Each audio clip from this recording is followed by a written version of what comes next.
Hii ni K-News habari. Thamani nzima ya mradi huu ni karibia trilioni 2 ya Kitanzania, na tupo kwenye ziara sasa ya kukagua miradi hii ambayo inaendelea ya kuongeza nguvu kwenye gridi yetu ya taifa na kuingiza mikoa ya kusini kama ulivyosema katika gridi ya taifa. Tuliona jana kule Tunduru ambapo tumeona mradi unaendelea wa kuingiza mkoa wa Mtwara na Lindi kwenye gridi ya taifa, na hapa leo tupo kuona mradi unaoendelea wa trilioni 2 ambao unatoa umeme Iringa, Tagamenda kuupeleka mpaka mkoa wa Rukwa.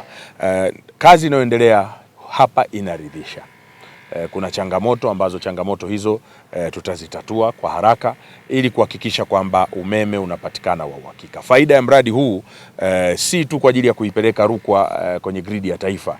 Hapana, mradi huu unatoa sasa laini ya KV 400 kuweza kupita katika mikoa hapa Mbeya, lakini utafika mkoa wa Songwe na kuelekea huko Rukwa, na utaongeza nguvu ya upatikanaji wa umeme kwa sababu kwa sasa mkoa wa Mbeya unapata laini ya 220 kV, lakini hii itakuwa ni 400, na kote kwenye vituo ambavyo hivi vitajengwa kupitia mradi huu, vituo hivi vitano, wananchi wa maeneo yale watanufaika na mradi huu kwa sababu umeme ule utapoozwa mpaka 220 na baadaye utashushwa tena mpaka 33 na kusambazwa kwa wananchi. Kwa hiyo tunaongeza nguvu ya upatikanaji wa umeme kwa Watanzania, na muda si mrefu mkoa wa Rukwa nao watafikiwa kuwa na umeme wa gridi ya taifa kwa sababu ni mkoa muhimu wa uzalishaji, upo katika Big 5 ya mikoa yetu Tanzania ya uzalishaji mkubwa wa chakula.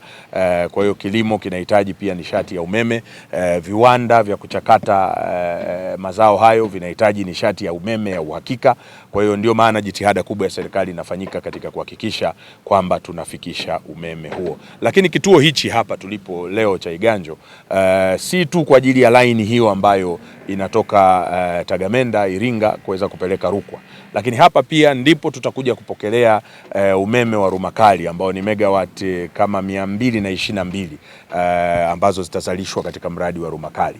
Lakini vile vile Kisada pale Iringa ni eneo ambao pia umeme wa Ruhuji wa megawati kama 358 utapokelewa pale. Kwa hiyo mnapoona kwamba gridi yetu ya taifa inaenda kuimarika kwa kuongeza megawati nyingi zaidi za umeme, hivyo kuhakikisha kwamba taifa letu lina umeme wa uhakika, na baadaye hapa itatoka laini ya kwenda Malawi, baadaye pia pale Kangamo Tunduma itatoka laini kwa ajili ya kuwapelekea wenzetu wa Zambia. Nimewataka TANESCO kwamba tunapomaliza substation hizi, kama tukimaliza Kisada tuweze kuwasambazia wananchi wa maeneo yale. Tunapoleta hapa Iganjo tuwasambazie na wananchi wa hapa.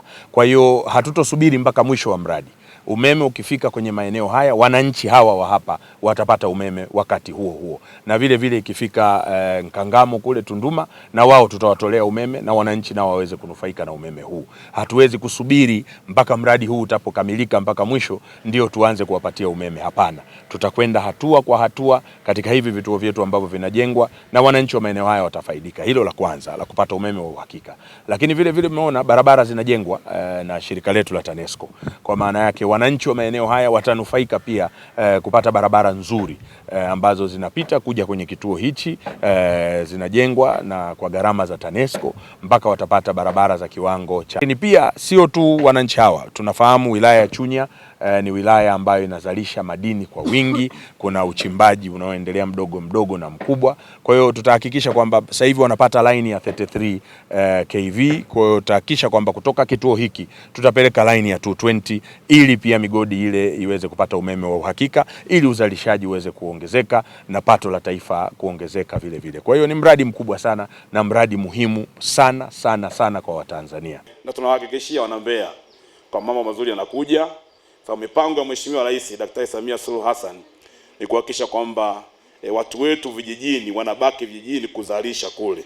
Sababu kwa mipango mikubwa sana ya kuweka viwanda vya kuchakata mazao. Sasa kwa utaratibu huu, maana yake sasa umeme umeshafika vijijini mpaka kwenye vitongoji, tunaweka vijana wetu wataweza kujiajiri kule kwa kufungua viwanda vidogo vidogo vya kuchakata mazao, na mwisho wa siku kuongeza thamani na kujiongezea ajira. Mradi huu pia utasaidia kuingiza mkoa wa Rukwa, lakini utakapoingiza mkoa wa Rukwa, Mheshimiwa Mwenyekiti, tutaenda kuzima yale majenereta yanayotumia dizeli pale Rukwa, na TANESCO, serikali kupitia TANESCO itaenda kuokoa fedha za Kitanzania karibani bilioni 1.5 ambazo zinatumika kwa mwezi kwa ajili ya mafuta. Hii ni K News habari.